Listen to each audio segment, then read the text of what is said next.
ஆரணிக்கரையில் சிவனின் 5 முகங்களை குறிக்கும் ஆலயங்கள் உள்ளன. இவை பஞ்சபிரம்ம தலங்கள் என்று அழைக்கப்படுகிறது.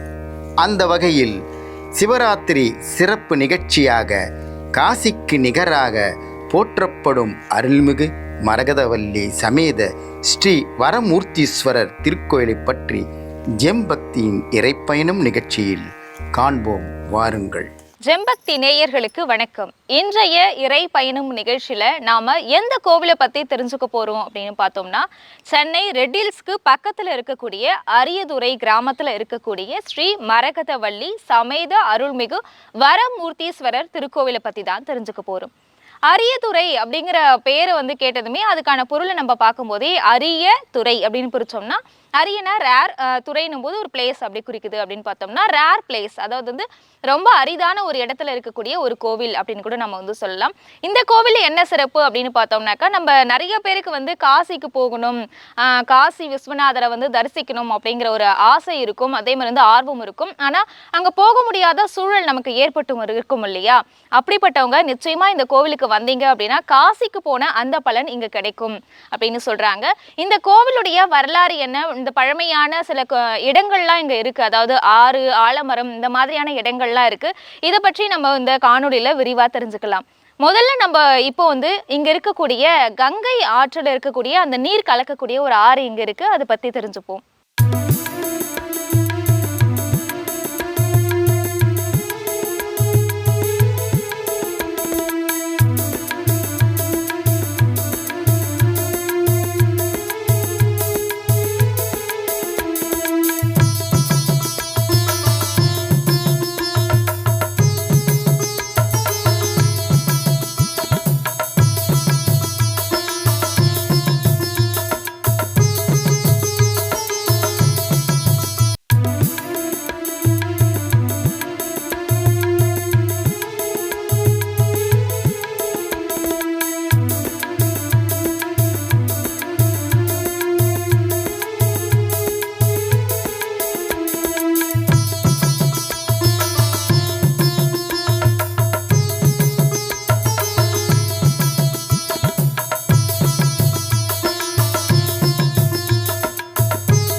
வரமூர்த்தீஸ்வரர் கோவிலுக்கு நம்ம வந்தோம் அப்படின்னா கட்டாயமா இந்த ஆற்றுல நீராடிட்டு போறது நமக்கு புண்ணியங்களை சேர்க்கும். இதோடைய வரலாறை பத்தி நம்ம தெரிஞ்சுக்கணும் அப்படின்னா, பிரம்மர் இருக்காரு இல்லையா, அவர் என்ன பண்றாரு அப்படின்னா யாகம், அதாவது ஹோமம் நடத்துறதுக்காக அரணிக்கட்டைய தேய்க்கிறாரு. எங்க தேய்க்கிறாருன்னா, ஆந்திராவில் இருக்கக்கூடிய மலைப்பகுதிகளில் அந்த அரணிக்கட்டையை அவர் தேய்க்கிறாரு. அப்போ அந்த அரணிக்கட்டையில இருந்து வரக்கூடிய அந்த நீர் தான் இந்த ஆறா உருவாகி இருக்கு. ஒரு முனிவர், அதாவது சதி அனுசியா, அதன் பிறகு பார்த்தோம் அப்படின்னாக்கா அத்திர முனிவர், இவங்களுடைய மகன் முகுந்த முனிவர் ஒருத்தர். அவர் சிவபெருமான் மேல பற்று கொண்டு அவர் காசிக்கு போனோம் அப்படின்னு விரும்புறாரு. நிறைய தலங்களுக்கு எல்லாம் போயிட்டு இங்க வராரு. அவரு இங்க வந்தப்ப அப்ப இவர் எதிரில சிவபெருமான் என்னவா காட்சி தராரு அப்படின்னு பார்த்தோம்னா, பிரம்மச்சரிய கோலத்துல காட்சி தராரு. காட்சி தந்து, எங்க போற நீ அப்படின்னு கேட்கும்போது, நான் இந்த மாதிரி காசிக்கு போக போறேன், காசிக்கு போயிட்டு அந்த பலனை அடைய போறேன், நான் புனித நீராடணும் அப்படின்னு சொல்லிட்டு முகுந்த முனிவர் சொல்றாரு. அப்ப சிவபெருமான் சொல்றாரு, நீ அங்க போய் உனக்கு கிடைக்கக்கூடிய பலன் உனக்கு இந்த நீர்ல, அதாவது இந்த ஆற்றுல நீ குளிச்சு எழுந்து அப்படின்னாலே உனக்கு கிடைக்கும் அப்படின்னு சொல்றாங்க. உடனே அந்த முகுந்த முனிவர் என்ன பண்றாரு, இந்த ஆத்துல அவர் முக்கி எழுந்துக்கிறாரு. அவர் எழுந்துக்கும் போது அவருக்கு பின்னாடி சிவபெருமான் கால பைரவரா காட்சி தராரு. அவரு பின்னாடியே இந்த ஆறும் அப்படியே ஊற்றெடுத்து வருது. இந்த ஆற்றோட சிறப்பு பார்த்தோம்னா, எவ்வளவு வெயில் காலம் வந்தாலும் சரி, இந்த ஆறு பார்த்தோம்னா ரொம்ப ஆழம்லாம் ஒண்ணும் கிடையாது, ஓரளவுக்கு நார்மலா இருக்கக்கூடிய ஒரு ஆழம் தான். ஆனா எவ்வளவு வெயில் வந்தாலும் இந்த ஆற்றுல இருக்கிற நீர் வற்றறதே கிடையாது அப்படின்னு சொல்றாங்க. இது ஆரணி ஆறு அப்படின்னு நம்ம சொல்றோம். ஆனா அந்த அரணி ஆறு, அதாவது அரணிக்கட்டை தேய்ச்சதுல இருந்து உருவான ஆறு, அரணி ஆறு அப்படிங்கிறது தான் காலப்போக்குல என்ன ஆயிடுச்சு அப்படின்னு பார்த்தோம்னா ஆரணி ஆறு அப்படின்னு சொல்லிட்டு மாறிடுச்சு. குறிப்பா பித்ரு தோஷம் இருக்கிறவங்க இந்த ஆற்றுல நீராடணும் அப்படின்னா அவங்களுடைய தோஷங்கள்லாம் நீங்குது அப்படிங்கிறது ஐதீகமா பார்க்கப்படுது. அதனால உங்களுக்கும் பித்ரு தோஷம் இருக்கு அப்படின்னா கண்டிப்பா நீங்க புனித நீராட வேண்டிய ஒரு ஆறாக இந்த அரணி ஆறு அமைஞ்சிருக்கு.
பக்தி ஆன்மீக அன்பர்களுக்கு வணக்கம். இது மரகதவல்லி சமேத வரமூர்த்தீஸ்வரர் திருக்கோயில், அரியத்துறை, திருவள்ளூர் மாவட்டம், கும்படிப்பூண்டி வட்டம், கவரப்பேட்டைக்கு அருகிலே உள்ள திருக்கோயில். இங்கே இருக்கிற இறைவன் வரமூர்த்தீஸ்வரர். இந்த சுவாமியை ரோம மகரிஷின்ற முனிவர் பிரம்மா கிட்ட தவம் பண்ண இடம் கேட்டு, பிரம்மா இந்த ஆரணி ஆற்றங்கரையை சொல்லி, இது அரணி நதின்னு சொல்லுவாங்க. பிரம்மா ஹோமம் பண்ண அரணிக்கட்டையை கடையிற போது நெருப்பு தண்ணி இப்படி வந்தது. அதனால் அரணிக்கட்டையில் வந்ததுனால அரணி நதின்னு பேர். பிரம்மா சொல்படி ரோம மகரிஷி 100 ஆண்டு காலம் தவம் பண்ணி ஈஸ்வரர் காட்சி கொடுத்த இடம். சுவாமி பேர் வரமூர்த்தீஸ்வரர்னு பேர். அப்புறம் பார்த்திங்கன்னா சதி அனுசுயான்னு கேள்விப்பட்டிருப்பீங்க. அத்திரி முனிவர் அனுசுயா. இந்த தம்பதிக்கு 5 பசங்க. தத்தாத்திரேயர், பிரம்மகீர்த்தி, தூர்வாசர், முகுந்தன், சந்திரன். இந்த முகுந்த முனிவர் தெற்கே இருந்து காசியை பார்க்கறதுக்காக வராரு. அப்படி வர்றபோது ஈஸ்வரர் ஒரு பிரம்மச்சாரி பையன் மாதிரி வந்து, நீங்கள் எதுக்காக காசிக்கு போனோம்? இந்த ஆறில் ஸ்நானம் பண்ணி ஆரணி ஆற்றங்கரையில் இந்த வரமூர்த்தீஸ்வரர் தரிசனம் பண்ணாரே காசிக்கு போன புண்ணியன்னு சொல்கிறாரு. அப்படி அவர் ஆத்தங்கரையில் ஸ்நானம் பண்ணி எழுந்துக்கிற போது ஈஸ்வரர் பிரத்யேகமாக காசியில் இருக்கிற கால பைரவரை அங்கே தரிசனம் கொடுக்குறார். அவர் பின்னால் அந்த காசி தீர்த்தம் வருது. அதனால் அரியத்துறைன்னு பேர் இந்த ஊருக்கு. அதனால் இந்த பிதிரு தோஷங்களுக்கு ரொம்ப விசேஷம். காசிக்கு வீசம் அதிகம்னு பழமொழி உண்டு இந்த ஊருக்கு. அப்புறம் இந்திரன் விருத்ராசுரன்ற சுரனை சண்டை போட்டு ரொம்ப நாள் யுத்தம் நடந்து அந்த உடலை தூக்கி போடுற போது அகத்தீர் தவம் பண்ணுறாரு. அவர் தலை மேலே விழுந்து அவர் கொடுத்த பிரம்மகத்தி இந்திரனுக்கு இங்கே நிவர்த்தி ஆகுது. அதனால் பிரம்மகத்திக்கும் விசேஷமான இடம். கிருஷ்ண பரமாத்மா பாரிஜாத்த மரம் பாமாருக்குமணிக்கிட்ட இருக்கும். நாரதர் கலகம் பண்ணிடுவார். கொஞ்ச நாள் இருன்னு கேட்குற போது அந்த பாரிஜாத்த மரத்துக்கு கோபம் வந்து கிருஷ்ணரை ஒரு 1000 ஆண்டு பூமியில் அரச மரமாக போனோன்னு சாபம் கொடுக்குது. அவர் எங்கே இருக்குதுன்னு கேட்குற போது எல்லாரும் இந்த ஆரணி ஆத்தங்கரையில் வரமூர்த்தீஸ்வரர் இருக்கிறாருன்னு சொல்லி இந்த ஊரில் அந்த 1000 ஆண்டு கிருஷ்ணர் சாபத்தை கழித்ததா இந்த கோயிலுடைய தலப்புராணம். அப்புறம் பிரதோஷத்துக்கும் இங்கே பிரத்யேகமான வரலாறு. ஒரு குரங்கை வந்து ஒரு வேடம் அடிக்கணும்னு விரட்டுறாரு. அந்த குரங்கு ஓடி வரும்போது அந்த காசி தீர்த்தத்தில் ஒரு முழுக்கு போடுது. அது காசி தீர்த்தம்னு தெரியாது. அந்த வேடன் விடாமல் விரட்டுற போது கிருஷ்ணராக இருந்த அரச மரத்தையும் ஒரு பிரதட்சணம் வருது. அது கிருஷ்ணர்னு தெரியாது. உள்ளே வர்ற போது அன்றைக்கி பிரதோஷம். ஜனங்களாக பிரதோஷம் பார்த்து இங்கேயே முக்தியாகி அடுத்த ஜென்மத்தில் காஞ்சிபுரத்துக்கு ராஜகுந்தர சோழன் ஒரு ராஜாவாக பிறக்குது. அவருக்கு பூர்வ ஜென்ம ஞாபகம் வந்து இந்த கோயிலை புதுப்பிச்சு தான் இந்த கோயிலுடைய தலப்புராணம். அப்புறம் பார்த்திங்கன்னா கல்யாண பிராப்தம். திருவற்றியூரில் சித்திரசேனன் ஒரு ராஜா. அவருக்கு குழந்தையில் ஒரு குறுநில மன்னர். காட்டில் வேட்டையாடுற போது மரகதவல்லி அம்பாலே ஒரு பெண் குழந்தையாக காட்டில் பார்க்குறாரு.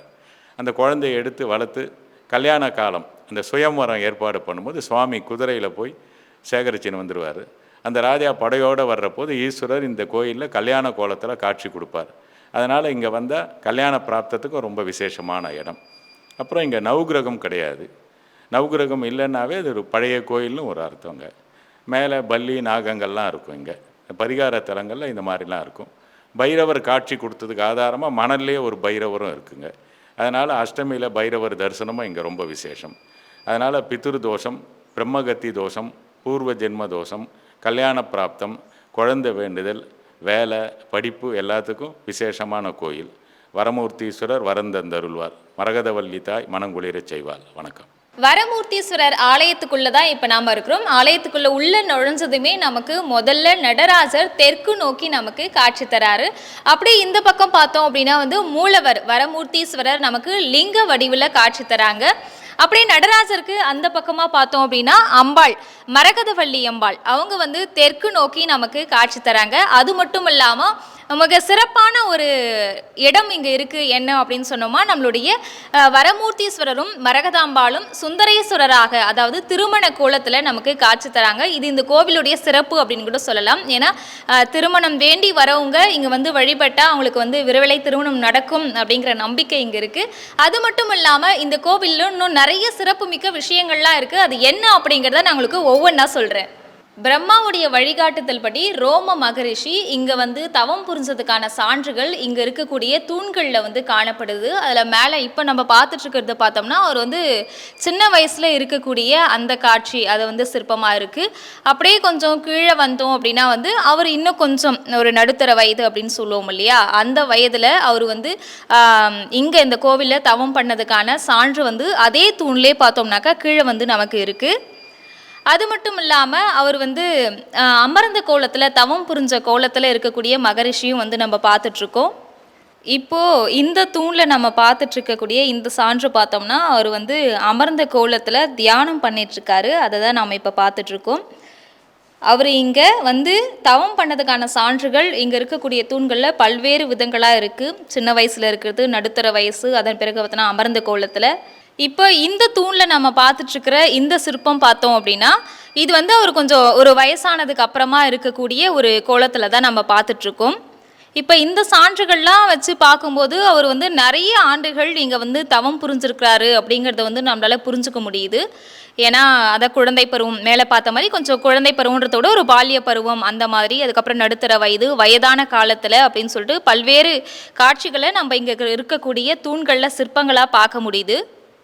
இப்போ நம்ம பார்த்துட்ருக்கிற இந்த சிற்பம் கிருஷ்ணருடைய சிற்பம். இந்த சிற்பத்தை பற்றி சொல்லணும் அப்படின்னா இங்கே வந்து கிருஷ்ணர் அரச மரமாக 1000 ஆண்டுகள் இங்கே இருந்தார் அப்படிங்கிறதுக்கு சாட்சியாக நம்ம இங்கே வந்து கிருஷ்ணர் புல்லாங்குழலோடு இருக்கிறாரு, அதை நம்ம பார்த்துட்ருக்கோம். இப்போ நாம் கிருஷ்ணர் சிலையை வந்து பார்த்தோம் இல்லையா, அதாவது அரச மரமாக வந்து கிருஷ்ணர் 1000 ஆண்டுகள் இருந்தார். அப்படி இருக்கும்போது ஒரு குரங்கு வந்து அந்த அரச மரத்தை சுற்றி வந்து கிருஷ்ணரை வந்து வழிபட்டாங்க. ஒரு குரங்கு, அவங்க அந்த சிற்பத்தை தான் நம்ம இப்போ பார்த்துட்ருக்கோம். குறிப்பாக சொல்ல போனோம்னா பிரதோஷத்தப்போ வழிபட்டதால் அந்த குரங்குக்கு வந்து கிருஷ்ணருடைய ஆசிர்வாதம் கிடைச்சி அடுத்த பிறவியில் வந்து அந்த குரங்கு வந்து காஞ்சிபுரத்தில் மகாராஜாவாக பிறந்து ஆட்சி புரிஞ்சார். அந்த குரங்கு சிற்பங்கள் தான் நம்ம இங்கே பார்க்குறோம். அதாவது குரங்கு வந்து கிருஷ்ணரை வழிபட்டுச்சு அப்படிங்கிறதுக்கான சான்றுகளாக இங்கே இருக்கக்கூடிய தூண்களில் கிருஷ்ணருடைய தூணுக்கு அப்படியே எதிரில் பார்த்தோம் அப்படின்னா குரங்குடைய அந்த சிற்பங்களை நம்மளால் பார்க்க முடியும். குரங்கு அடுத்த பிறவியில் பிறக்கும்போது ஒரு ராஜாவாக, அதாவது காஞ்சிபுரத்தில் ஒரு ராஜாவாக பிறக்கிறது. கிருஷ்ணருடைய அந்த வரம் பெற்ற அந்த குரங்கு வந்து அடுத்த பிறவியில் காஞ்சிபுரத்துடைய ஒரு அரசராக பிறக்கிறாங்க. அவங்க தான் ராஜகுஞ்சர சோழன் அப்படின்னு அழைக்கப்பட்டாங்க. அவங்களுடைய சிற்பத்தை தான் நம்ம இப்போ இங்கே பார்த்துட்ருக்கோம். அந்த அரசருடைய சிற்பமே பார்த்தோம்னா 2 இருக்குது. ஒன்று இப்போ நம்ம பார்த்துட்ருக்க இது ஒன்று இருக்குது, இன்னொன்று பார்த்தோம்னா இதோ இப்போ பார்க்குற இந்த சிற்பமும் வந்து இருக்குது. இப்போ நாம் பார்த்துட்ருக்கிற இந்த சிற்பம் பார்த்தோம்னா சித்திரசேன மகாராஜாவுடைய சிற்பம் தான் இது. அதாவது திருவொற்றியூரை ஆண்ட சித்திரசேன மகாராஜாவுடைய சிற்பம் தான் பார்த்துட்ருக்கோம். அந்த மகாராஜா பார்த்தோம்னா ஒரு நாள் வந்து வேட்டையாடுறதுக்காக காட்டுக்கு போகிறாரு. அப்போது அங்கே ஒரு குழந்தை அழுதுட்டுருக்கு. அந்த குழந்தைய பார்த்தோன்னே அது ஒரு பெண் குழந்தை. அதை பார்த்தோன்னே சரி நமக்கு குழந்தை இல்லையே, அதனால தான் வந்து கடவுள் வந்து குழந்தைய கொடுத்துருக்காரு அப்படின்னு நினச்சி அந்த குழந்தைய கொண்டு போய் வளர்க்குறாரு. அந்த குழந்தைக்கு வந்து மரகதவள்ளி அப்படிங்கிறது தான் பேர். அந்த பிறகு அந்த குழந்தை வந்து பெருசாக ஆயிடுறாங்க. பெருசாக ஆனதுக்கப்புறமா அவங்களுக்கு திருமண வயசு வரும்போது சுயம்வரத்துக்காக ஏற்பாடு பண்ணும்போது அவங்கள தான் வந்து வரமூர்த்தீஸ்வரர் வந்து மாறு வேஷத்தில் வந்து கொண்டு போய் திருமணம் பண்ணிக்கிட்டதா நமக்கு வரலாறு இருக்குது. அந்த ஒரு சிற்பத்தை தான் நாம் இப்போ பார்த்துட்ருக்கோம். அதாவது சித்திரசேன மகாராஜாவுடைய சிற்பத்தை தான் நாம் பார்த்துட்ருக்கோம். இந்த கோவிலில் பார்த்தோம் அப்படின்னா நமக்கு நவகிரகங்கள் அப்படின்னு சொல்லிட்டு தனியாக கிடையாது. இப்போ சில கோவில்களில் நம்ம போகிறோம் அப்படின்னு சொல்லிட்டு பார்த்தோம்னா பெரும்பாலும் சிவன் கோவில்களில் பார்த்தோம்னா நவகிரகங்கள் தனியாக வந்து நம்ம பார்ப்போம். ஆனால் இந்த கோவிலில் அந்த மாதிரி கிடையாது, நவகிரகங்கள் தனியாக கிடையாது. மேலேயே பார்த்தோம்னா சிற்பங்களாக, அதாவது சந்திர கிரகணம் சூரிய கிரகணம்லாம் இருக்குது இல்லையா, அதை குறிக்கக்கூடிய வகையில் ராகு கேது அப்படிங்கிறதுக்கெலாம் குறிக்கக்கூடிய வகையில் அந்த சர்பதோஷம் இருக்கக்கூடியவங்களாம் இங்கே வந்து வழிபடலாம். அதுக்கேற்ற மாதிரி மேலேயே பார்த்தோம் அப்படின்னா அந்த மேல் பக்கத்தில் அந்த சிற்பங்கள் எல்லாம் நம்மளால பார்க்க முடியும். சர்பதோஷம் இருக்கிறவங்களாம் வந்து இங்க வந்து வழிபடுறது ரொம்பவும் சிறந்தது. பொதுவாக பரிகார தலங்களில் தான் நம்மளால வந்து பள்ளியை வந்து பார்க்க முடியும். இந்த கோவில் பரிகார தலமாக இருக்கிறதால இங்கே நம்ம மேலே வந்து பள்ளியுடைய சிற்பத்தையும் நம்மளால பார்க்க முடியுது. நிறைய தோஷங்களுக்கு வந்து நம்ம பார்த்தோம்னாக்கா இது வந்து பரிகார தலமாக அமைஞ்சிருக்கு. இந்த கோவிலில் வந்து நீங்கள் வழிபட்டீங்க அப்படின்னா உங்களுடைய தோஷங்கள்லாம் நீங்கிறதுக்கான முழு வாய்ப்பு வந்து இங்கே இருக்குது. அதனால் நீங்கள் கண்டிப்பாக வாங்க, இந்த கோவிலுக்கு வந்து பரிகாரம் செய்யலாம், உங்களுடைய தோஷங்களெல்லாம் வந்து நீக்கிட்டு போகலாம். நிறைய தோஷங்கள் நீக்கணும், திருமணம் ஆயிருச்சு அப்படின்னாலே வந்து எல்லாருக்குமே அடுத்த கட்ட நகர்வுன்னு பார்த்தோம்னா குழந்தை பாக்கியம் அப்படிங்கிறது வந்து நம்முடைய எல்லாருடைய வாழ்க்கையிலும் வந்து முக்கியமான ஒரு காலகட்டம் அப்படின்னே சொல்லலாம். குழந்தை பெறுதல் அப்படிங்கிறது அதுக்கு இந்த கோவிலில் வந்து சிறப்பாகவே வழிபடுறாங்க. என்னன்னு பார்த்தோம்னா அறிவியல் பூர்வமாக இந்த கருமுட்டை தொடர்பான ஒரு விஷயங்களை வந்து சிற்பங்கள் மூலயமா விளக்கி இருக்கிறாங்க நம்மளுடைய முன்னோர்கள் இந்த கோவிலில். அந்த காட்சிகளை தான் நம்ம வந்து இப்போ பார்த்துட்டு இருக்கோம். குழந்தை வரம் வேண்டி இருக்கிறவங்க, நீண்ட நாட்களாக குழந்தை இல்லை அப்படிங்கிறவங்களோ, இல்லை திருமணத்துக்கு பிறகு திருமணம் இங்கே வந்தால் கோவிலில் திருமணம் நடக்குது அப்படிங்கிறத நம்ம ஏற்கனவே பார்த்தோம் இல்லையா, அந்த மாதிரி அதன் பிறகு குழந்தை வேண்டி தவம் இருக்கிறவங்க, இல்லை குழந்தை வேண்டும் அப்படின்றவங்க வந்து இந்த கோவிலில் வந்து சிறப்பாக வந்து வழிபடுறாங்க. இந்த மாதிரி சிற்பங்களை நம்மளால் எல்லா கோவில்கள்லையும் நிச்சயமாக பார்க்க முடியாது. எங்கேயோ ஒரு சில கோவில்கள் எல்லாம் பார்க்கலாம். அப்படிப்பட்ட ஒரு சில கோவில்களில் இது முக்கியமான கோவில். நம்ம கோவிலுக்கு உள்ள நுழைஞ்சதுமே முதல்ல இடது பக்கமாக பார்த்தோம்னா விநாயகர் சன்னதி. நம்ம எங்கே போனாலும் முதல்ல வந்து விநாயகர் வழிபாடு, விநாயகர் சுழி அப்படின்னு கூட சொல்லுவோம் இல்லையா, அந்த மாதிரி வந்து முதல்ல விநாயகர் கும்பிடுவோம் இல்லையா நம்மளுடைய பழக்கம். அந்த மாதிரி முதல்ல உள்ள நுழைஞ்சதுமே இடது பக்கத்திலே பார்த்தோம்னா விநாயகர் சன்னதி இருக்குது. இந்த விநாயகர் கிழக்கு நோக்கி பார்த்த மாதிரி அமைஞ்சிருக்கிறாரு. இந்த சன்னதி வந்து அந்த மாதிரி, அதாவது கிழக்கு பார்த்து அமைஞ்சிருக்கு. இப்போ நம்ம பார்த்துட்டு இருக்கிறது ஸ்ரீ சுப்பிரமணியர் சன்னதி. இந்த சன்னதி பார்த்தோம்னா நம்ம மூலவர் பார்த்தோம் இல்லையா, மூலவர் வரமூர்த்தீஸ்வரர், அவருக்கு அப்படியே பின்புறத்தில் அமைஞ்சிருக்குது ஸ்ரீ சுப்பிரமணியர் சன்னதி. முருகர் நின்ற கோலத்தில் நமக்கு காட்சி தராரு, கையில் வேலோட. கோவிலை சுற்றி பார்த்தோம்னா பஞ்ச கோஷ்டங்கள் அமைஞ்சிருக்கு. அதில் இப்போ நம்ம முதல்ல பார்க்குறது கணபதி, அதாவது கோஷ்ட கணபதின்னு சொல்லுவோம். கணபதி நின்ற கோலத்தில் நமக்கு காட்சி தராரு. நம்ம தொடக்கத்திலே பார்த்துருப்போம். தொடக்கத்தில் விநாயகர் சன்னதி பார்த்தோம், அங்கே வந்து விநாயகர் அமர்ந்த கோலத்தில் இருந்திருப்பாரு. இங்கே கோஷ்ட கணபதி வந்து பார்த்தோம்னா நின்ற கோலத்தில் நமக்கு காட்சி கொடுக்குறாரு. முதல்ல நம்ம வந்து கோஷ்ட விநாயகர் பார்த்தோம் இல்லையா, அதுக்கு அடுத்ததாக அமைஞ்சிருக்கக்கூடியது பார்த்தோம் அப்படின்னா தக்ஷணாமூர்த்தி. இந்த தக்ஷணாமூர்த்தி அதுக்கு வந்து இன்னொரு பேர் வந்து நம்ம சொல்கிறோம், என்னென்னா ஆலமர் செல்வன் அப்படின்னு சொல்கிறோம். அதாவது ஆலமரத்துக்கு கீழே அமர்ந்திருக்கிறதால இவருக்கு பேர் வந்து ஆலமர் செல்வன் அப்படின்னு இருக்குது. தெற்கு நோக்கி அமர்ந்திருக்கிறார். பொதுவாகவே நம்ம எல்லாருக்குமே தெரியும் தக்ஷணாமூர்த்தி அப்படின்னாலே வந்து தெற்கு நோக்கி தான் அமர்ந்திருப்பார். அந்த மாதிரி தான் இங்கேயுமே வந்து அமர்ந்திருக்கிறாரு. இதை நல்லா நீங்கள் உற்று நோக்குனீங்க அப்படின்னா வந்து தெரியும். ஒரு சர்பம் இருக்குது, அந்த சர்பத்துடைய படம் எடுத்திருக்கிற அந்த சர்பத்து மேலே இவருடைய இடது காலை போட்டு, அதாவது அந்த சர்பத்துடைய தலை மேலே இவருடைய இடது காலை வந்து மடிச்சு போட்டு அமர்ந்திருக்கிறாரு. இது இந்த கோவிலுடைய சிறப்பாகவே வந்து பார்க்கப்படுது. அதாவது சர்பத்து மேலே அவருடைய இடது காலை மடிச்சு போட்டு அமர்ந்திருக்கிற இந்த ஒரு விஷயம் வந்து பார்த்தோம்னா இந்த கோவிலுடைய சிறப்பு அப்படின்னு கூட நம்ம சொல்லலாம். அடுத்ததாக இப்போ நம்ம மூணாவதாக பார்த்துட்டு இருக்கிறது பார்த்தோம்னா லிங்கோத்பவர்.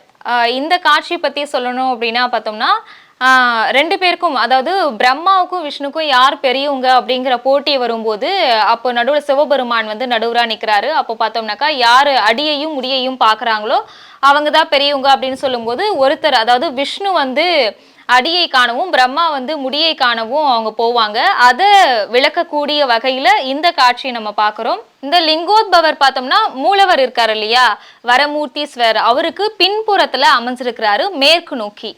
அந்த சிற்பத்திலே அப்படியே கீழே பார்த்தோம்னா நமக்கு தெரியும் விஷ்ணு வந்து பன்றி அவதாரத்தில் இருப்பார், சங்கு சக்கரத்தோட காட்சி தராரு. மேல் பக்கமாக பார்த்தோம்னா அந்த சைடில் பார்த்தோம் அப்படின்னா பிரம்மா வந்து கழுகு வடிவில், அதாவது முடியை தேடி அவர் போவார். இப்போ நம்ம நாலாவதாக பார்த்துட்டு இருக்கக்கூடியது பார்த்தோம்னா பிரம்மா வந்து வடக்கு நோக்கி நின்ற கோலத்தில் காட்சி தராரு. பஞ்ச கோஷங்களில் நான்காவதாக இருக்கக்கூடியது பிரம்மா. பஞ்ச கோஷங்களில் இப்போ நம்ம அஞ்சாவதாக பார்த்துட்டு இருக்கிறது துர்க்கை பார்த்தோம்னா வடக்கு நோக்கி பார்த்து நமக்கு காட்சி கொடுக்குறாங்க. பஞ்ச கோஷங்களை நம்ம பார்த்து முடித்தோம், விநாயகர்லேருந்து கடைசியாக துர்க்கை வரலையும். இப்போ நம்ம பார்த்துட்டு இருக்கிறது பைரவர் சன்னதி. சிவபெருமான் கோவில்களில் பைரவர் இடம்பெற்றிருக்கிறத நம்ம பார்ப்போம். ஆனால் பைரவருக்குன்னு தனி சன்னதி அப்படின்னு சொல்லிட்டு எல்லா இடங்கள்லையும் கண்டிப்பாக இருக்காது. அதாவது பெருசாக தனியாக எடுத்துகிட்டு வந்து சன்னதி அப்படின்னு பெருசாக இருக்காது.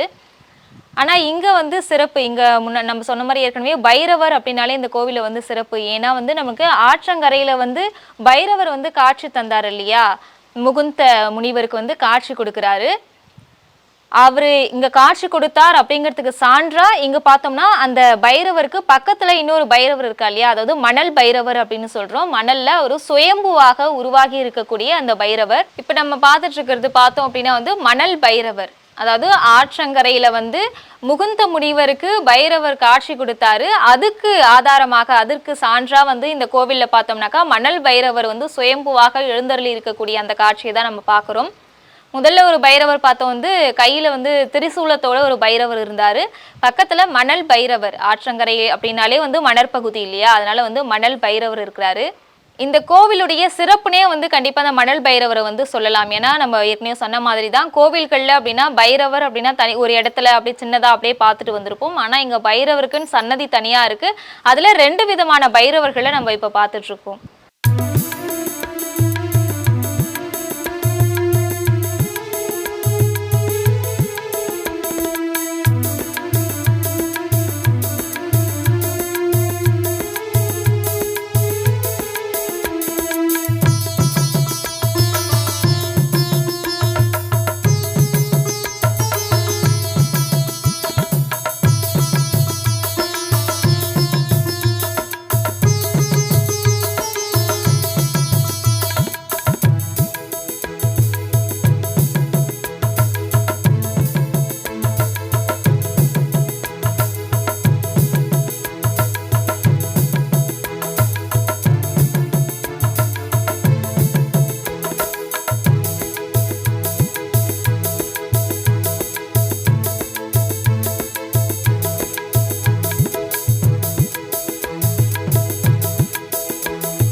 நம்ம பைரவர் சன்னதி பார்த்தோம். அந்த பைரவர் சன்னதிக்கு அப்படியே எதிரில் பார்த்தோம் அப்படின்னா நந்தி பக்கத்தில் பலிபீடம், அதன் பிறகு வந்து கொடிமரம் இது பார்த்து முடித்தோம்.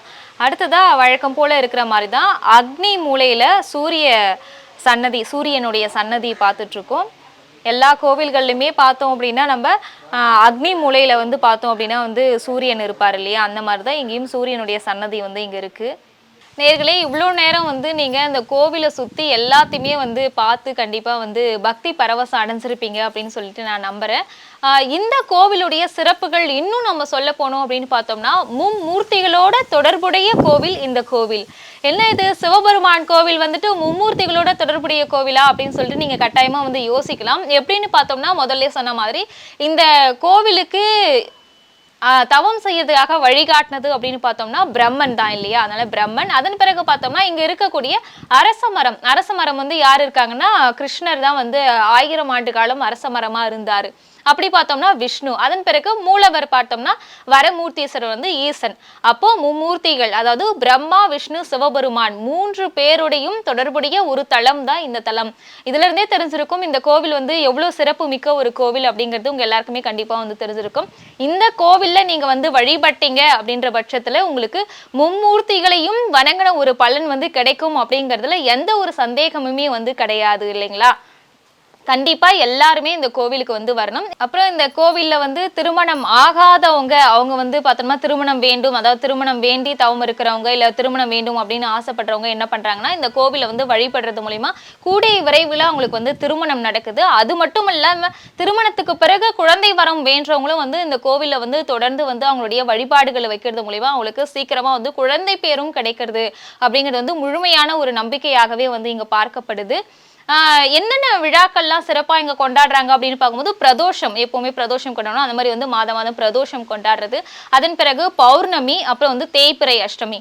இப்ப பௌர்ணமி தினங்கள்ல குழந்தை வரம் வேண்டி வேண்டுதல் வைக்கிறாங்க இல்லையா, அவங்கள வந்து தொடர்ந்து பௌர்ணமிக்கு வந்து இங்க வந்து சிறப்பா வந்து வழிபாடு பண்ணும்போது அவங்களுக்கு வந்து குழந்தை பாக்கியம் வந்து கிடைக்குது.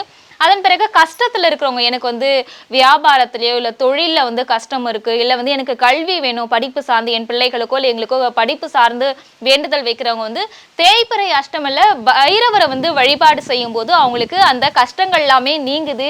அதன் பிறகு அவங்க படிப்புல வந்து முன்னோக்கி போறாங்க. இந்த மாதிரி விசேஷங்களும் இங்க கொண்டாடுறாங்க. அது மட்டும் இல்லாம மிக பெரிய விமர்சையா கொண்டாடுற விஷயங்கள் அப்படின்னு பார்க்கும்போது பிரம்மோற்சவம், அதன் பிறகு வந்து மகா சிவராத்திரி. சிவன் கோவில் அப்படின்னாலே வந்து சிவராத்திரியை கொண்டாடாம ஒரு கோவிலா அப்படின்னு எல்லாருமே யோசிப்போம் இல்லையா? அந்த மாதிரிதான் மகா சிவராத்திரியும் அதன் பிறகு வந்து பிரம்மோற்சவமும் வந்து ரொம்ப வெகு விமர்சையா இந்த கோவில்ல வந்து கொண்டாடுறாங்க. இவ்வளவு நேரம் நீங்க பார்த்து தரிசனம் செஞ்ச இந்த கடவுளை உங்க எல்லாருக்குமே வந்து நேர்ல வந்து பார்க்கணும் அப்படின்னு கண்டிப்பா ஆர்வம் இருக்கும் இல்லையா?